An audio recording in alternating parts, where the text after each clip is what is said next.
समाजी तहफ़्फ़ुज़ की फराहमी में नाकामी पाकिस्तान का आखिरी 3 ममालिक में शुमार होने लगा। एशियाई तरक्याती बैंक ने रिपोर्ट जारी कर दी है।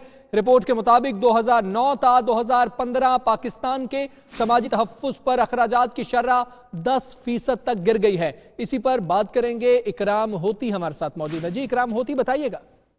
जी, पाकिस्तान में जो पूरा बजट खर्च होता है सालाना, जिस तरह के इस साल 7,000 अरब रुपए खर्च होंगे, ये 7,000 अरब रुपए में से सिर्फ 12 से लेकर 13% जो है मंसूबों पे लगाया जाता है तरक्याती। लेकिन जो समाजी तहफ़्फ़ुज़ के मंसूबे हैं उन पर पहले 10% तक लगाया जाता था, अब 3% तक लगाया जाता है। लिहाजा एशिया के 3 जो ममालिक हैं जो सबसे कम खर्चा करते हैं समाजी तहफ़्फ़ुज़ पे, उनमें पाकिस्तान का नंबर आ गया, जो कि लोवेस्ट 3 कंट्रीज हैं, उनका नाम आ गया पाकिस्तान का।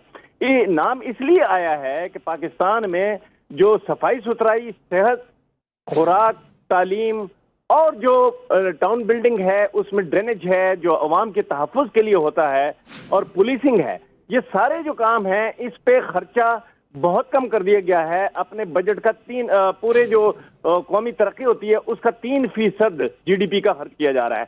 ये लोवेस्ट खर्चा है। इस पे एशियाई तरक्याती बैंक के एक सर्वे के मुताबिक, जो कि अभी ताज़ा तरीन जारी हुआ है, पाकिस्तान ने बहुत कम कारकर्दगी दिखाई है और इसे तवज्जो देना होगी कि जो समाजी तहफ़्फ़ुज़ है इस पे GDP का 3 की बजाय 10% लगाए। जी ठीक है, GDP का ज्यादा हिस्सा जो है इस पर खर्च करना होगा। इकराम होती, बहुत शुक्रिया आपका।